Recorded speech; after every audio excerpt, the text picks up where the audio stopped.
Did you know that by the first week of June, a healthy tomato plant is growing at almost double the speed it was just a couple of weeks ago? As the days stretch to their longest and the sun starts beating down, your plants are standing at a critical evolutionary crossroads. They are shifting from vegetative growth, where they just make leaves, to reproductive growth, where they start pushing out flowers and setting fruit. This transition is the most volatile period of the entire season. June is the absolute hinge of the summer, and the choices you make in your garden right now will entirely decide whether you are harvesting baskets of heavy, deep red tomatoes in August or staring at a row of dead brown sticks by the 4th of July. Most of us grew up watching our grandparents or neighbours tend to their gardens, and we picked up habits that felt like pure common sense. But when it comes to tomatoes, some of those old-school, well-meaning habits are actually the fastest way to invite disaster. Today, we are going to look at 3 incredibly common mistakes that home gardeners make during this exact window, why they wreck your plants on a biological level, and the 3 proven fixes, ranging from everyday backyard adjustments to commercial grower secrets, that will keep your plants balanced, healthy, and loaded with fruit. Let us start with the first and most dangerous mistake, which is also the one that actually has the power to completely kill your plants in under a fortnight. It usually starts on a hot, dry afternoon. You look out at your garden, see your tomato leaves looking a bit tired, and decide to do what feels like the kindest thing possible. You grab the garden hose after dinner, stand back, and give the entire row of plants a massive, satisfying shower, soaking the leaves, the stems, and the ground from above. Doing this in the evening is the ultimate recipe for late blight, a highly destructive water mold known as Phytophthora infestans. This is the very same organism that caused the historic potato famine, and it thrives on wet foliage in dark, humid, overnight conditions. When you water overhead at dusk, you are essentially creating a damp, dark greenhouse on your leaves that allows fungal and mold spores to germinate and infect the plant. A healthy, 6-foot-tall tomato plant covered in green fruit can literally collapse into a rotting brown skeleton in less than 2 weeks if this pathogen takes hold. The second half of this watering mistake is doing what we call shallow, inconsistent watering. You might give your plants a quick daily sprinkle with the hose just to wet the surface of the soil. When you do this, the water only penetrates the top inch of dirt. The roots of your tomato plant learn to stay shallow because that is where the moisture is, making them incredibly vulnerable to the heat of the day. More importantly, shallow watering is the direct cause of blossom end rot. Many gardeners think blossom end rot is a sign that their soil is completely devoid of calcium. But in almost all backyard gardens, there is plenty of calcium in the dirt. The problem is that calcium is an immobile nutrient. It cannot move through the plant on its own. It has to travel inside water droplets pulled up through the roots as the plant drinks. When you water heavily on Monday, skip Tuesday and Wednesday, splash a little on Thursday, and soak it again on Saturday, the calcium delivery truck gets constantly interrupted. The blossom end of the tomato, the part furthest from the stem, is growing the fastest. So when the water flow stops, those cells are starved of calcium, collapse, and turn into that leathery black spot we all dread. The first proven way to save your crop is to completely master the discipline of deep, ground-level, morning watering. You want to stop watering from above entirely. Instead, use a simple soaker hose or a drip irrigation line laid directly on the dirt under your plants, which you can pick up at any hardware store for very cheap. This keeps the leaves dry and keeps the water exactly where it belongs. You should aim to give your tomatoes about 1 to 2 inches of water per week, delivered in just 1 or 2 long deep soakings rather than a daily splash. This trains the roots to dive deep into the cooler, wetter layers of the earth, creating a highly resilient plant that can handle a hot week without flinching. To protect against disease, use the finger test. Push your finger 2 inches into the dirt. If it feels damp down there, walk away. If it is dry, run your soaker hose. Once you water, seal that moisture in with a 2 to 3 inch layer of straw or shredded leaf mulch. This mulch acts as a physical barrier, stopping the soil from splashing fungal spores up onto your lower leaves when it rains. This leads us directly into our second major June mistake, which is taking a completely hands-off approach and never pruning your plants. There is a very comfortable myth in gardening that the natural way is always the best way, and that we should just let tomatoes grow however they want. But if you are growing indeterminate tomatoes, the tall, vining varieties that keep growing all season, neglecting them in June is a massive error. Tomato plants are incredibly eager to reproduce, and they constantly send out suckers, which are the tiny new shoots that pop up in the V-shaped intersection where a branch meets the main stem.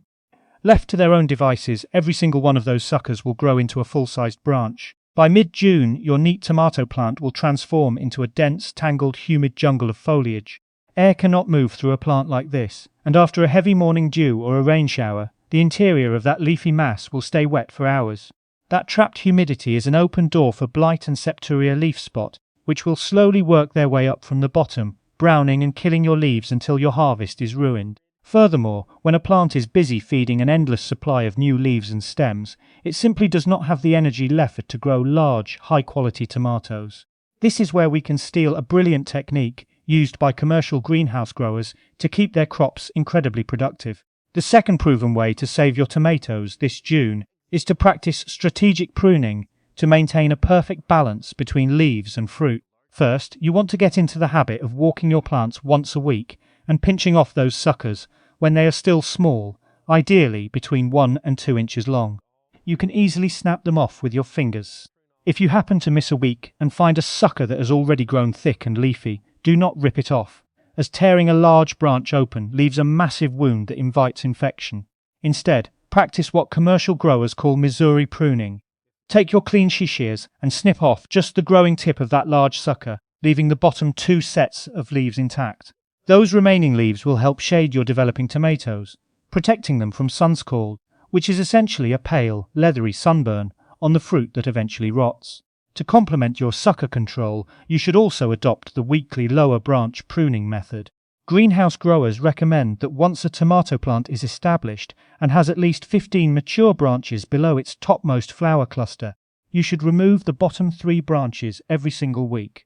This leaves you with a highly efficient sweet spot of about 12 to 13 active branches on the plant. The lowest leaves on a mature tomato plant are actually no longer contributing much to photosynthesis because they are shaded by the upper canopy. By clipping them off, you open up the bottom 6 to 8 inches of the plant, allowing excellent air circulation and ensuring that wet soil cannot easily splash up and infect the leaves. It also makes it incredibly easy to see and harvest your ripe tomatoes later in the summer. Just remember to wipe your pruning shears with 70% rubbing alcohol between every single plant so you do not accidentally carry a disease from a sick plant to a healthy one on your blades. Our third and final June mistake is a classic trap that even experienced gardeners fall into: panic feeding your plants with heavy doses of nitrogen during a heat wave. It usually happens in late June when the first intense heat of the summer rolls in.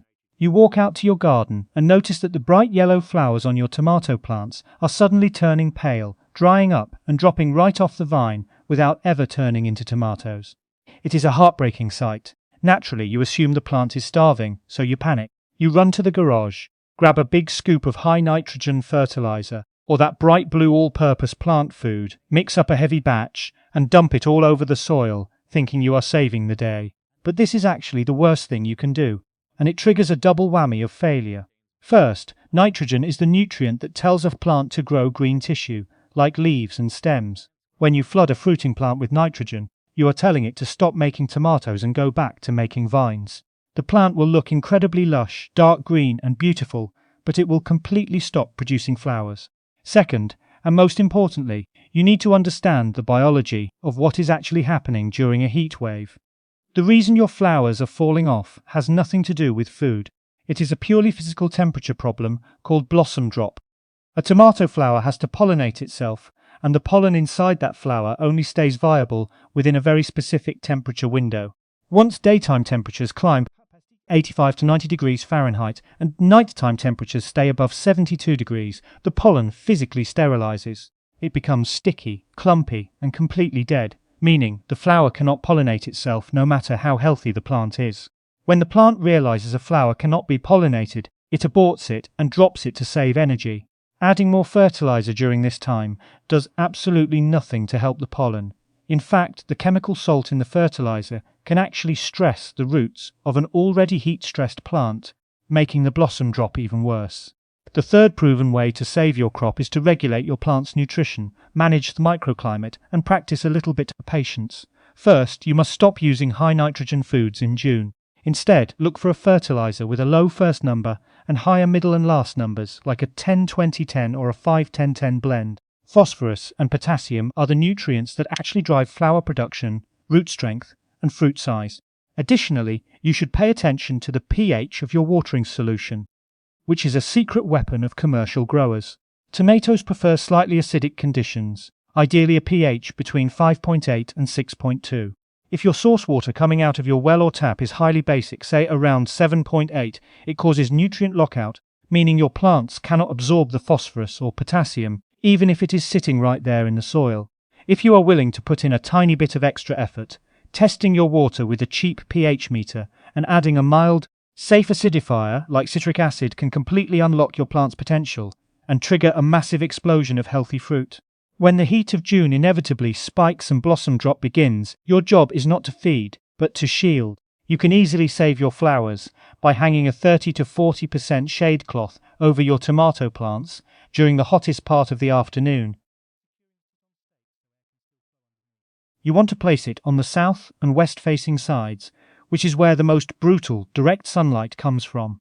This simple, cheap fabric takes the edge off the heat, lowering the temperature around the blossoms just enough to keep the pollen viable and prevent flower drop. Combine this with steady, deep watering to keep the plant's internal temperature regulated. Most importantly, do not panic. Gardening is a long game of patience. Trust the biology of your plants. Know that they will naturally start setting fruit again the moment the nights cool back down below 72 degrees, and let nature do its work. By mastering your water, balancing your growth through pruning, and keeping your cool during the summer heat, you will secure a beautiful, heavy, August harvest that you can proudly share with your family and pass down to the next generation of gardeners.